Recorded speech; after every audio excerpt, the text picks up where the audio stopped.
Hey, I'm back with the custom experience and got it mixed. It's pretty clear. Hope you can see that it's pretty clear. And I'm gonna go ahead and add this yellow in. And if you know anything about working with these powders, you gotta add a good little bit of powder. Okay.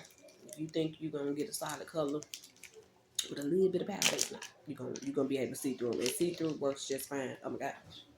See through works just fine if you are not making dominoes they're going to be played with because people can read dominoes through the back.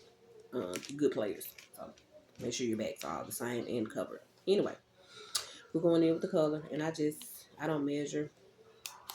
I just tap it on in. Okay, yeah, I give it a good dump. Okay, that was a good dump there. Then a little more. Okay, because yeah, I want them yellow, yellow. Then I just pull the spoon up a little bit, push it down in a couple times to get it down in the resin. That works for me. Getting it down first, and then I go start scraping the sides. And I'm still doing a kind of a push down. So you push.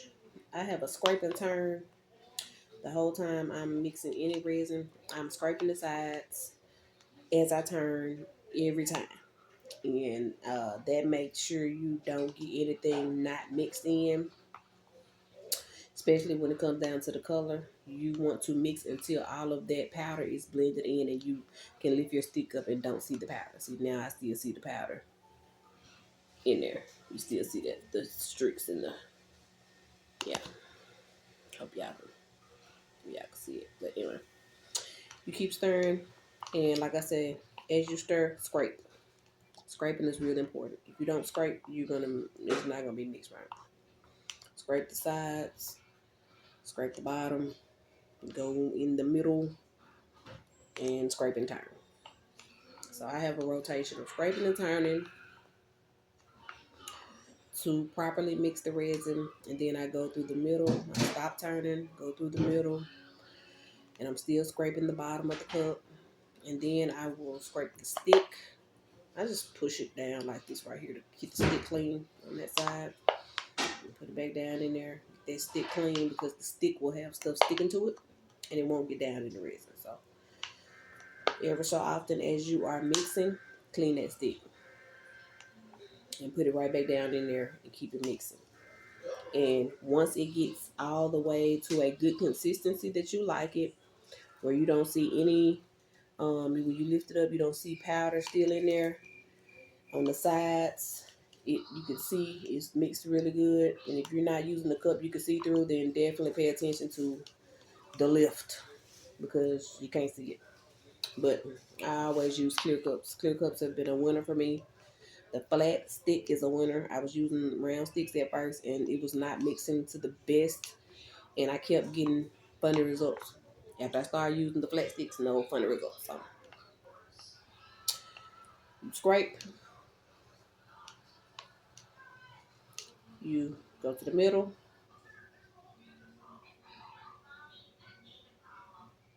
pull that stick. Uh-huh. And I'm pushing on the side with my thumb to just kind of scrape that stick. I'm not coming all the way to the top of the cup. I'm coming right here on the side just to keep it in the cup and not at the coming out. So you want to make sure you keep all this resin together so it can act how it's supposed to. And this is how you properly mix resin. And I'm no pro, okay? I have been doing this less than 3 months. So, but I have been faithfully practicing and faithfully learning from other people. And it's just been working out for me. So I'm excited. Got a good mix there. You look at the bottom, make sure you scrape the bottoms good. And I always use the fast cure because I don't have all day. At first, when I started, I was using the regular resin. It was taking like 12 to 24 hours to demold, and I was like, "Oh my God, no! This is ridiculous." So I ain't had that kind of time. So I was like, "Mm-mm." I'm a very patient person, but that kind of patience, oh no, I was like, no. So I researched, and of course fast cure popped up, and now I use the kinds that demold within 4 hours. I found one online that demolds in 1 hour, and I'm about to try it. So uh, I'm gonna see how it goes. So it's mixed really really well. I'm gonna give it one last good whirl, and that's just a glare. That's not it being white. That's just a glare, and it's starting to get a little warm. And this one has a 20 to 25 minute work time, and I've been at it. I worked it for it's been about that time. It's been about 20 minutes, roughly 16. But I'm gonna get ready to pour it up. I'm gonna give it a last pull back on that spoon to scrape that spoon real good. Make sure I don't have anything not mixed on that spoon. Still trying to hang on to the spoon, and I just bend it with my like this right here to keep it in the cup. I don't want it all up here and all that. No, I'm trying to keep it low like it is, so we can mix it right back into that resin. Okay, and this is how you do some ghetto measuring, but you get it done and you properly mix your resin to make sure that it is ready for your project. All right, see you when we pour.